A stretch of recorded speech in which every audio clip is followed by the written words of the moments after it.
Hi, this is Andrew Bell reading the transcript for The Stock Market Explained, Episode 7 of Season 1 from the Netflix series Explained. I've always wondered myself, why do we have to hear this every night? What the stock market is doing? 70 record closing highs so far. Blasting through a ceiling in a record-setting IPO. Investors who've been riding the wave. When the market's booming, we're made to believe the economy is booming. And in America, the stock market has been mostly booming for almost 40 years.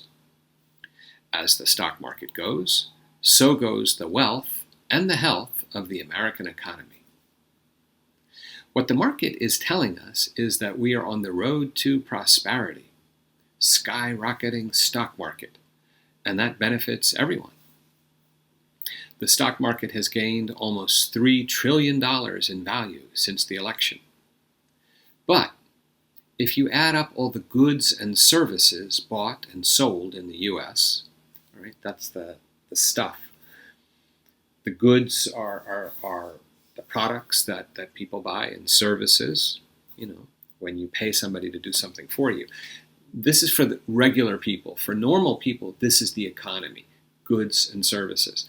And there is a disconnect that started pretty much in the 1980s, because it used to be that the stock market really did kind of reflect the economy for regular people. But it became, a disconnect.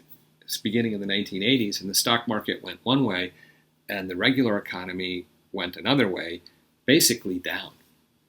So, if you add up all the goods and services bought and sold in the U.S., the actual economy, right, that number isn't growing as quickly as it used to. Wages have hardly budged. Budged is to move. Wages have hardly budged in decades, and the average American family's net worth, the total money they have when you subtract what you owe. So you have the plus money and the minus money. You take out the minus money, your debts, and what you have left, right? That's your net worth. The average American family's net worth still hasn't recovered from the Great Recession. So what exactly is the stock market measuring? The barometer is a weather tool to measure air pressure when the weather's going to change, and it's primarily used for weather, but we also use that term to mean any kind of gauge or tool that you can use to measure something, right? So the barometer of America's prosperity has been the stock exchange. Look at the Dow. It's currently up by, the NASDAQ finally hit 500. Investors are salivating. Dividends, a new kind of gold rush. We are all watching this global economic expansion. We are now in historic territory, a stock buyback. It's a fundamentally psychopathic philosophy. To understand what stock markets are measuring, it helps to imagine a very simple business like a lemonade stand. Jill is killing it. But I'm thinking bigger. I tried to get a loan, but the bank said it was too risky. The rich investors weren't buying. Jill has another option. She can go public, giving anyone who wants to the chance to invest in her business through something called an initial public offering, or IPO. Investors pay a certain amount, say $1, to own a small part or share of Jill's business. Jill sells a bunch of shares, and I grow my lemonade empire. Right. Jill can put the money towards opening new lemonade stands, which means more profits. Jill can put some of those profits towards developing new products. She can also give some of that money back to her investors. These are called dividends. She doesn't have to do this, but it does help her get people excited about her company and more likely to buy her stock. like Sam. He was sick on IPO day, but he thinks Jill is the smartest girl in the whole world, and I know this lemonade stand thing is going to be huge. So he offers to buy some shares from one of the original investors for twice what she paid for them. He's thinking, that's the stock market. It's people buying and selling tiny pieces of companies based on how much they think those pieces will be worth in the future. Except in real life, it's happening thousands of times a second, all over the world. There are stock markets everywhere, but the New York Stock Exchange is the big kahuna. It's been around since 1792, when 24 stockbrokers put on their finest short pants and top hats and got together under a buttonwood tree on Wall Street in New York City. Today, it's where shares in big traditional companies like IBM and GE are traded. The NASDAQ is the cooler younger brother. It was born in 1971 and doesn't have a physical location. All the trading happens electronically. That's where you find tech companies like Apple and Facebook. So in America, if you want to know how the stock market is doing, you want to know how both these exchanges are doing. That's where indexes come in. By the way, when you see these words that are bold and in red, those are particular vocabulary that I selected to focus on. And you can see my other video where I went into detail to give definitions for these vocabulary terms. That's where indexes come in. They take a whole bunch of share prices and transform them into one clean number. The S&P 500 tracks or follows 500 of the largest companies on both exchanges. After a comma, you should not have a capital letter. Okay. Tracks 500 of the largest companies on both exchanges, while the Dow is a lot more exclusive. It only follows the 30 companies it considers the most important. In 2015, it booted out, or threw out, AT&T and replaced it with Apple. The Dow and S&P are big American indexes, but other countries have their own indexes to measure their stock markets. The German stock index, DAX, London's FTSE 100 index, the Nikkei index in Japan, the Shanghai index. Today, many of the world's biggest companies are publicly traded, but that wasn't always the case. One guy, and it was almost always a guy, used to call all the shots.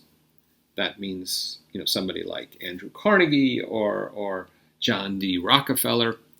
They were the CEO and they were the boss. And when you call the shots, you make all the individual decisions. Today, when you have a public company, you have a board, okay? That's a government for the company. And the board can hire or fire the CEO.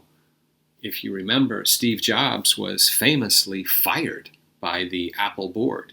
His own company fired him. When your company is private, that doesn't happen. That happens in public companies because public companies have a board. It's a requirement when you become a public company that you have a board. So, one guy, and it was almost always a guy, used to call all the shots.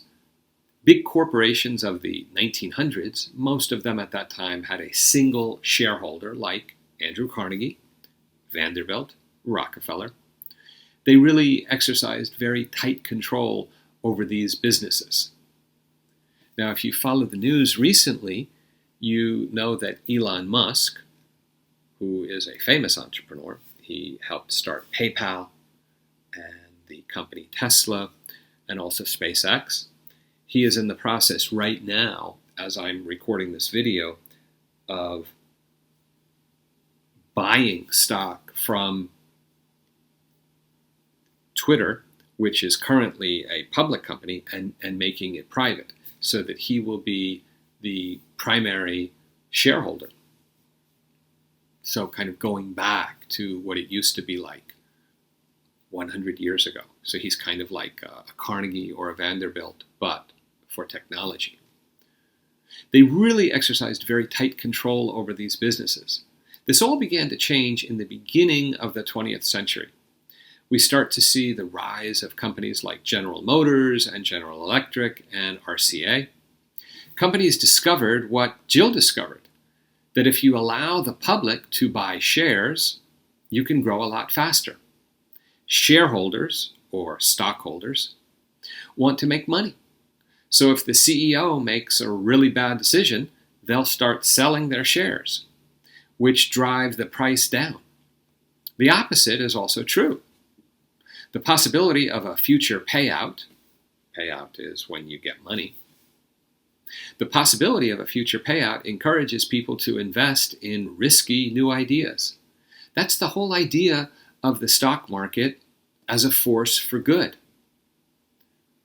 It drives companies to make good decisions, so they have more money to give back to shareholders in the form of dividends, and more money to grow and create jobs. And that's good for everybody. By the middle of the 20th century, the American Public Corporation was proving itself one of the most effective and powerful, beneficial organizations in the world. There's a sense of growing prosperity, and the telephone company is a grateful participant decades after World War II, right? So in the 1950s and 1960s. The stock market helped create the heyday of shared American prosperity.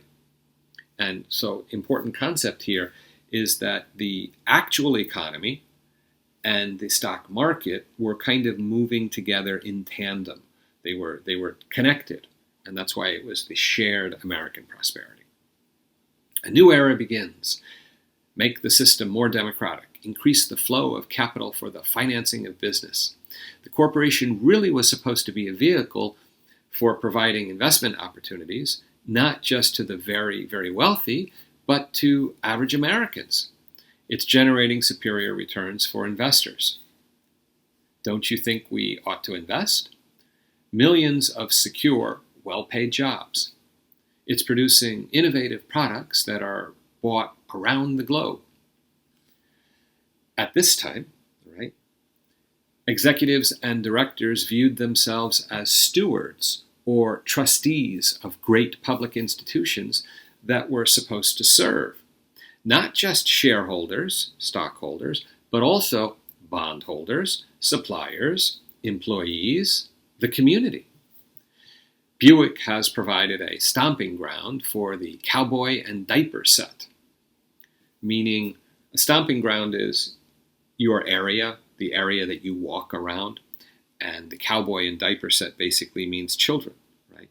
So in the 1950s and 1960s, corporations were doing good to their community, which was good for business because the community were also the people buying the products. There was a much more give and take attitude at that time.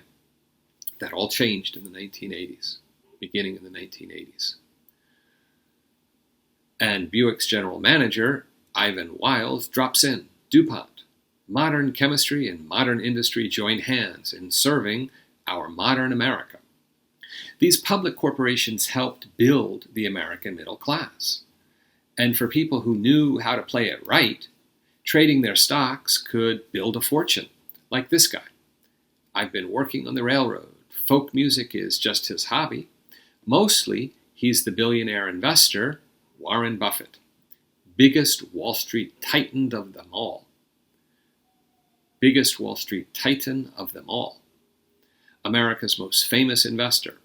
Investor Warren Buffett is worth $84 billion. Buffett is famous for a particular investment style, value investing. Careful analysis of a company, looking at their balance sheet, looking at their business. If you don't have time, here's a tip from the man himself.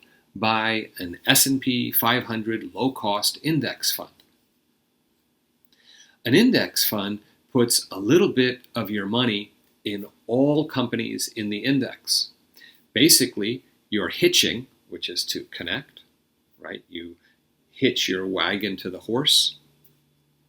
And if you see cowboy movies about the old Wild West, you'll see the cowboys come into town and they're going to go in the bar. They park their horse, right? You get off the horse and you take the reins, the leather that's connected to the head, right? And you tie it to a piece of wood so that the horse doesn't run away, and they go inside the bar. That's so many Hollywood movies. That place where you tie the rein, R-E-I-N, it's called a rein. The place where you tie the reins of the horse to the wood is called a hitching post. Okay, hitch is to connect. In fact, when you get married, another way to say get married is get hitched, right? To be connected. Basically, you're hitching your wagon to the stock market. That means if you invest money in an index fund, you kind of set it and forget it. You don't really need to think about it. You invest your money, and when the stock market goes up, your money goes up. Of course, on the other hand, when it goes down, you go down. But it's important to realize with investing, when the stock market goes down, if you personally don't sell your stocks, you didn't lose money. You only lose money if you sell at that time. And, for a very long time, almost 100 years, the stock market averages really something like 10% every year. So that includes going up, going down, going up, going down. It's really like stairs. So it goes up, down, up, down, up, down. And even when it goes down, it still goes up. And somebody like Warren Buffett, who believes in index funds and value investing, when the stock market goes down, which is pretty much what it's doing now and probably maybe for the next 6 months. I'm recording this video in May of 2022. And it's predicted by experts that we're going into a recession, and for the next 6 months or even 1 year, the stock market will be going down. And if you're a patient, careful investor, this is a time perhaps to actually buy, because the price is going down, and so the prices are considered a bargain. Okay, so basically you're hitching your wagon to the stock market. The other option is to give your money to professional investors who, for a fee, so they're going to charge you, try to beat the stock market. That means to make more than the regular stock market price. Warren Buffett, right, once bet a hedge fund, and that's explained later on, but a hedge fund is a group of very wealthy investors who they take much higher risks, and they want to make money. They want to make a lot of money fast. That's what hedge funds do. Value investing and investing in an index fund, the idea is to get rich slowly. It's less risk, and historically it's worked. Will it work in the future is another story.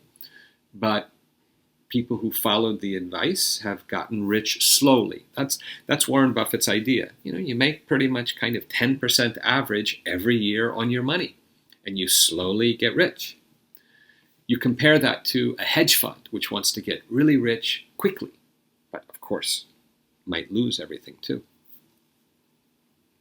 So Buffett once bet a hedge fund $1 million, okay, that over 10 years, an index fund would make more money than hedge funds. He bet that hedge fund, and he won. They had to pay him $1 million. Picking stocks is a hard game, but there's one popular strategy. This guy, John Maynard Keynes, you can remember him by his epic mustache. He came up with it. Keynes was a Nobel Prize winner and one of the most influential economists of the 20th century. And he noticed that newspapers would do this thing. They would have a full page of the newspaper dedicated to photos of pretty faces. And you were supposed to pick the 6 prettiest faces and mark them down in rank order, number 1, number 2, number 3, and mail them into the newspaper. The newspaper would rank the faces based on how many votes they got. They would count all of the votes that came in from people, and the winner was the person whose choices matched the crowd's. So that person was considered the most beautiful. Now, let's think about that contest. Do I really just pick what seems to me the prettiest face? No. I should pick what other people think are the prettiest faces.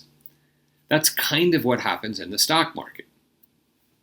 It's not the real value of companies that drive the stock market prices.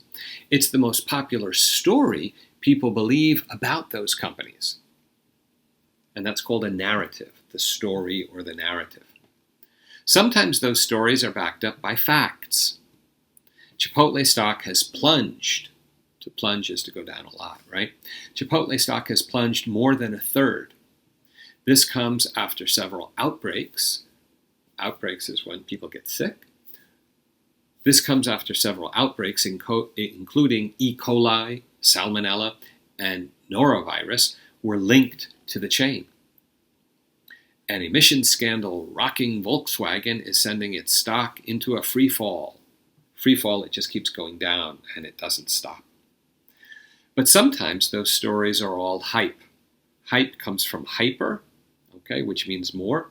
And when something is just hype, it's not true.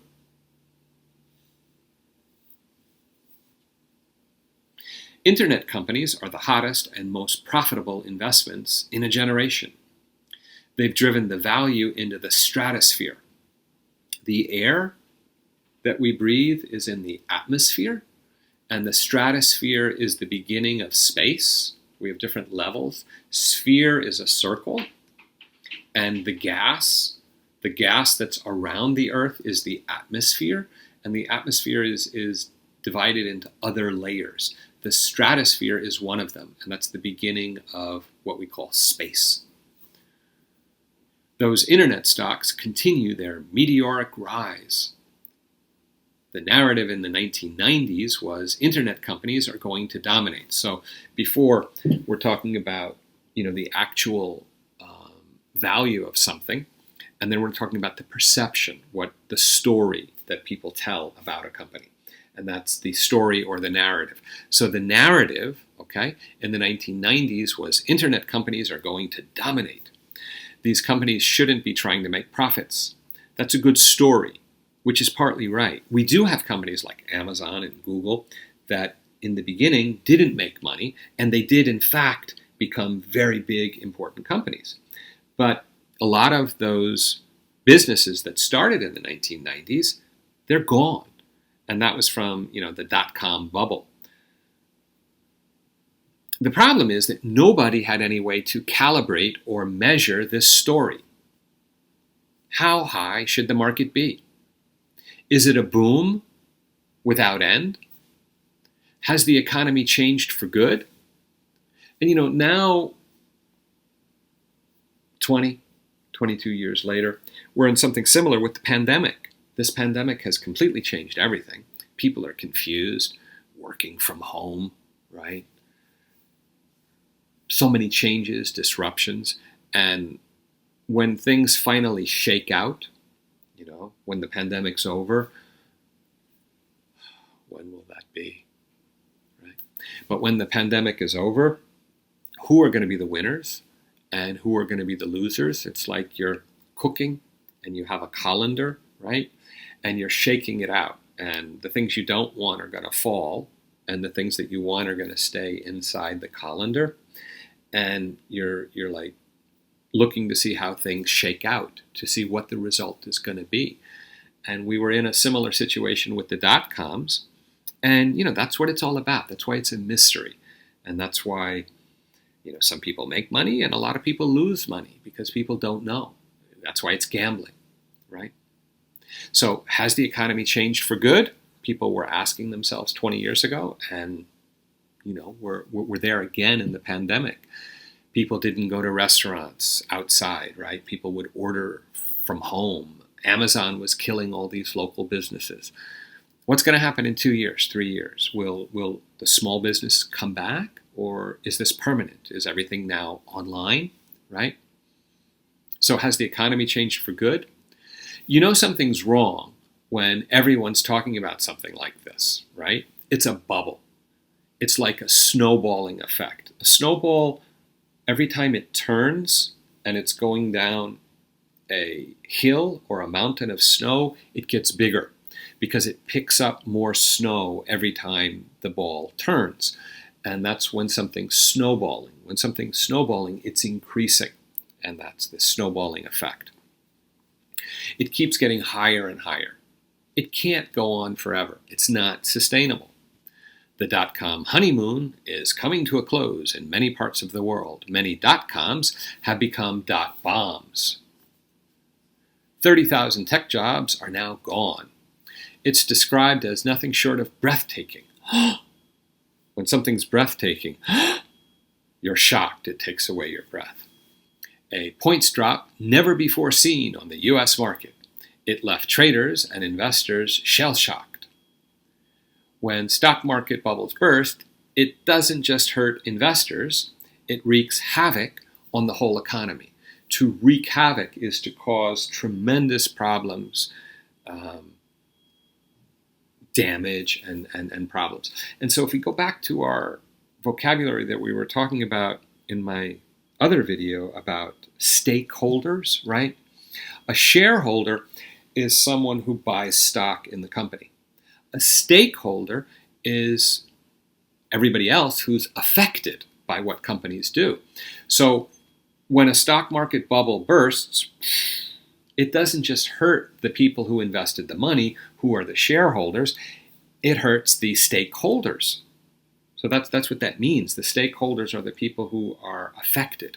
They may not be investors, but they're affected both in good and bad ways by what companies do, because the companies are so powerful. Millions of people can lose their jobs. Companies go under, which means they lose money and close. And pensions get pummeled. When you get pummeled, you get hit. And so people's retirement money is impacted by what happens in stock market crashes and when bubbles burst. But even when the stock market is up and investors are making money, they can hurt the economy too. We are heading towards the most acute shortages of enemy since World War II. Motorists began lining up before dawn in hopes of getting enough gasoline to take them through the day. Are you mad about the way prices have risen? I'm reading this transcript right now and I'm trying to remember the video, but I'm pretty sure that the B-roll or the video that they were showing at this moment was from the 1970s, because gas prices became very high in the 1970s. And now again, in 2022, during the pandemic, we are having a big problem with the supply chain. And so it's interesting, when you look at history, you can see a lot of things that repeat. And I think that's the real value of history, to understand things that happened before so that we can try to understand what's happening now. And even perhaps more importantly than what's happening now, if you understand the past, you can understand the present, and this gives you more possibility to understand the future, so that you could, for example, with that knowledge, make better investment decisions to decide what companies should I invest in and should I sell now, Okay. Are you mad about the way prices have risen? I am thoroughly discouraged and disgusted with the whole thing. There was a general sense of concern that something had gone wrong in the American economy. And eventually the finger got pointed at the way our large public corporations were operating and being run. And so this was the 70s, which later led to the 80s. And we had a big change in the country. We voted in Ronald Reagan, who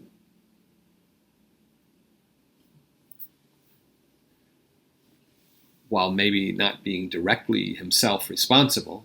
The Congress made a lot of these decisions, but it was under his stewardship, right? A steward is when you're taking care of things.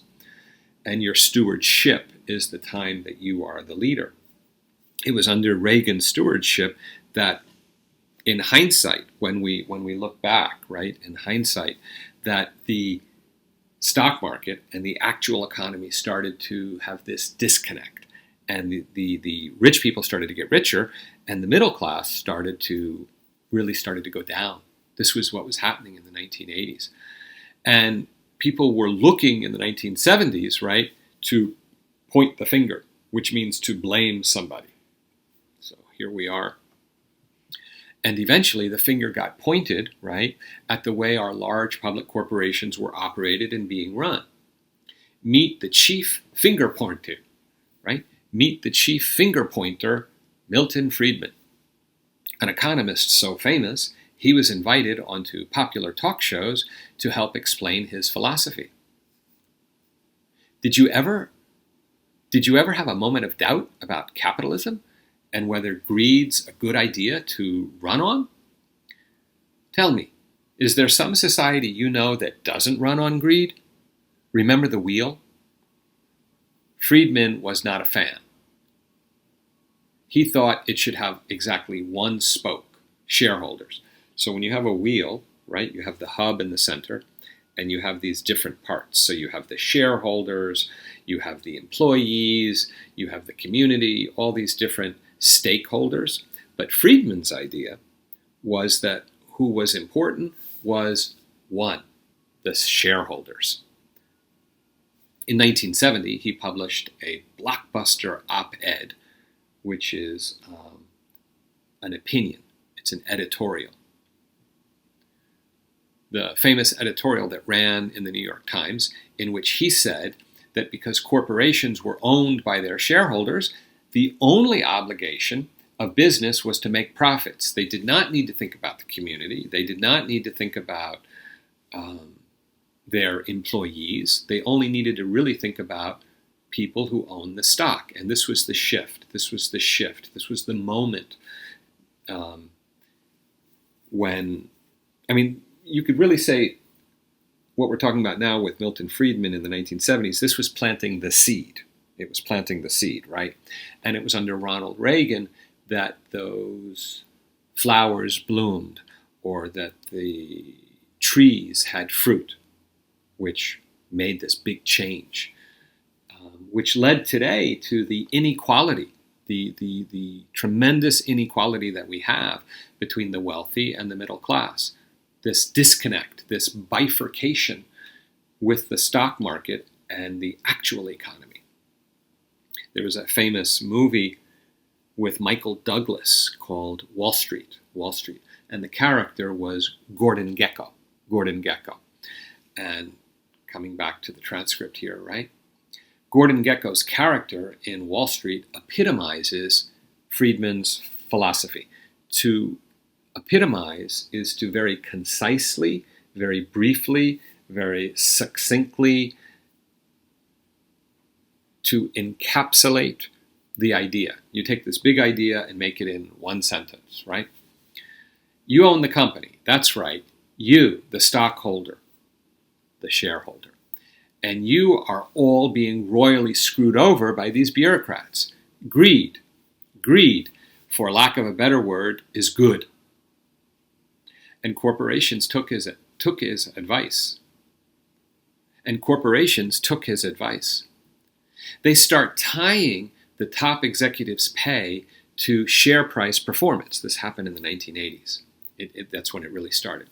Well, if 80% of the CEO's pay is based on the share price, on what the share price is going to do next year, he or she is going to do their best to make sure that share price goes up, even if the consequences might be harmful to employees, customers, to society, to the environment, or even to the corporation itself in the long term.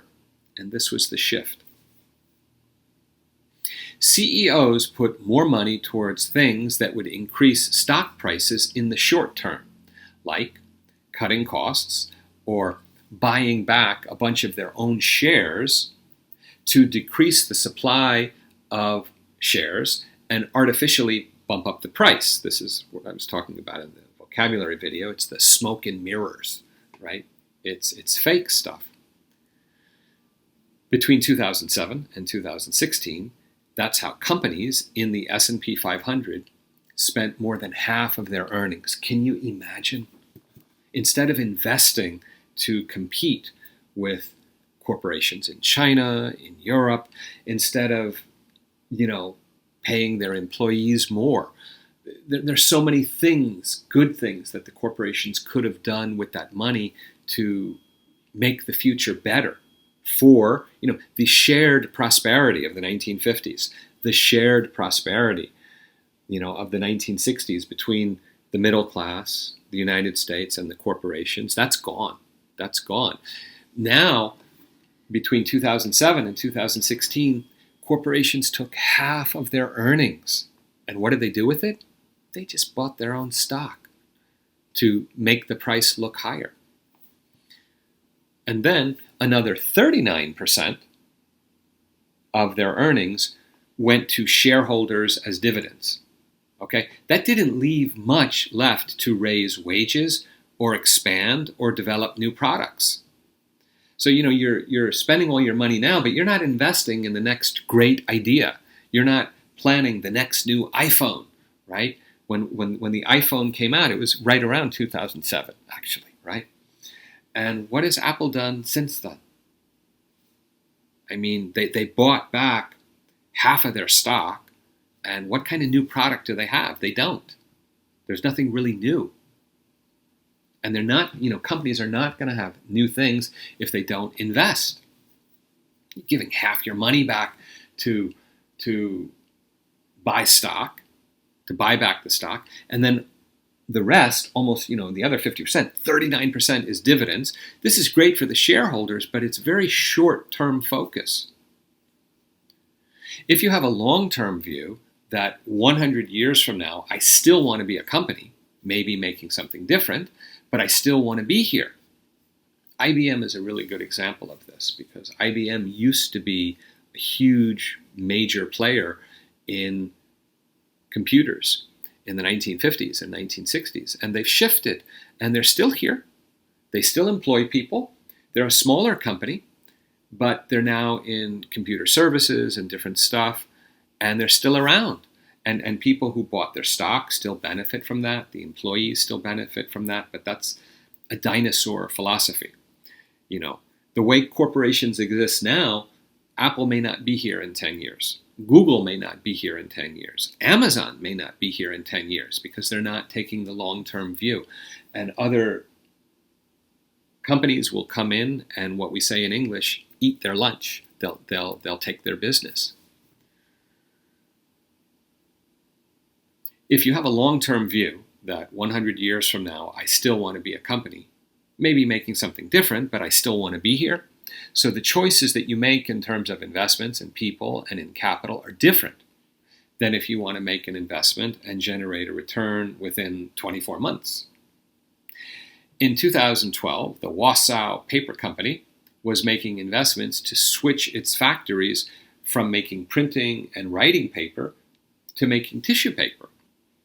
But then a hedge fund bought up a bunch of shares and pushed the company to cut costs instead.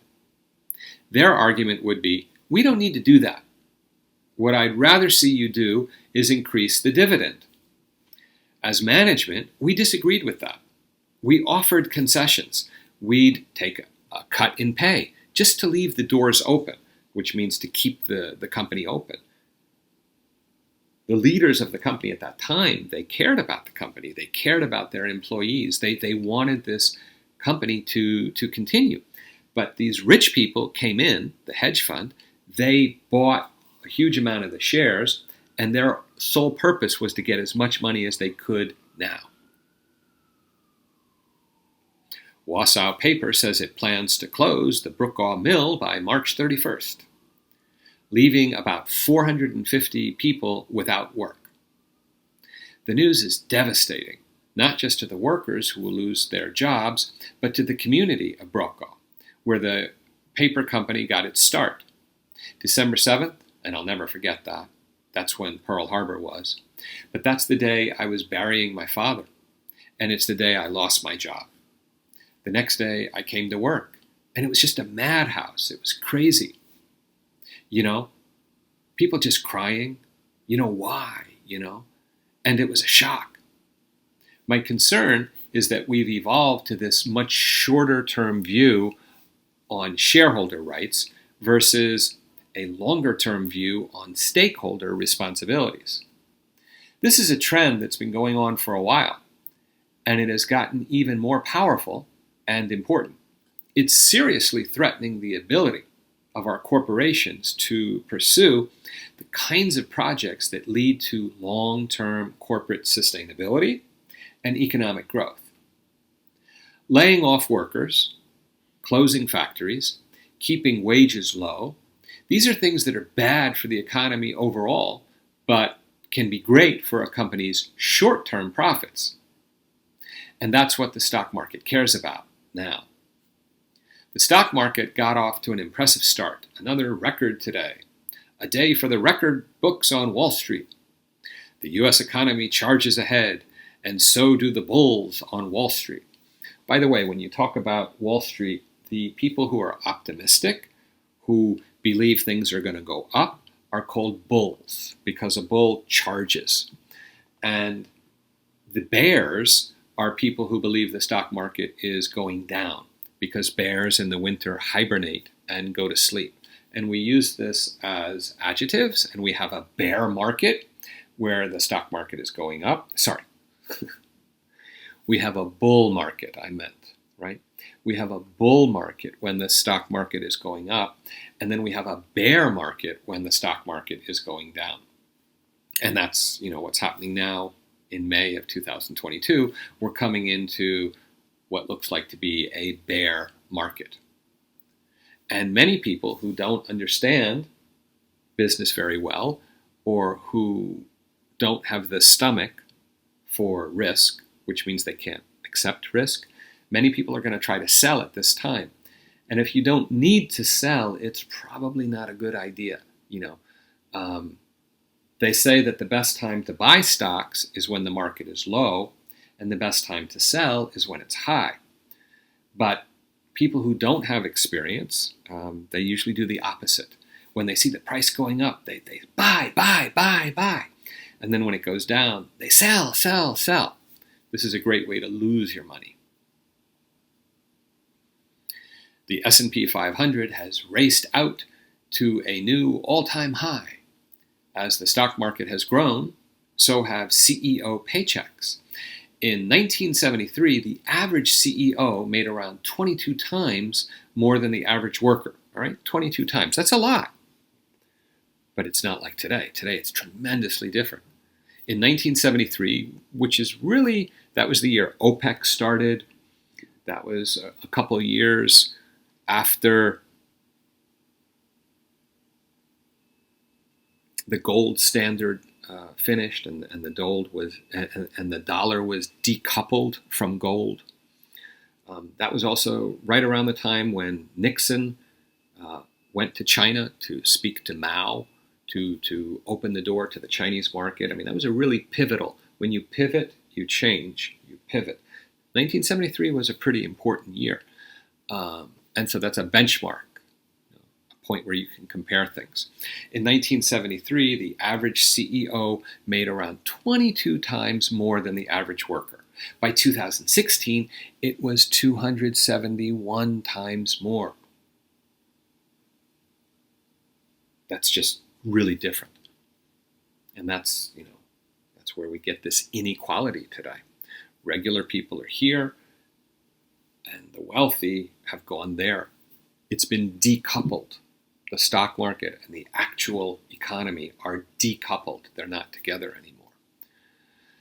And as the stock market has grown bigger, fewer Americans have benefited.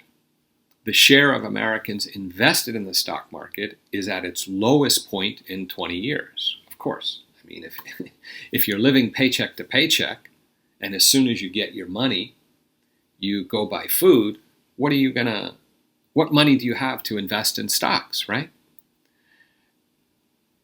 The share of Americans invested in the stock market is at its lowest point in 20 years as the middle class has dropped out. So it's no surprise that as stock prices have gone up in the United States, so has inequality.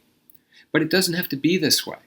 Stock markets give people a chance to decide which companies deserve to succeed, which ideas are worth a gamble. There's something about giving people games to play. You look at successful countries, and they all have stock markets. And countries that tried to shut them down are coming around and instituting them now. Stockholders, or shareholders, right, can influence how companies behave, whose interest they take into account. Most of us are thinking about our long-term futures. We care about our neighbors and our children and our grandchildren. We have values and morals and want our companies to make money by doing things that are good for the world and not by harming people and destroying it. That's what most shareholders really want.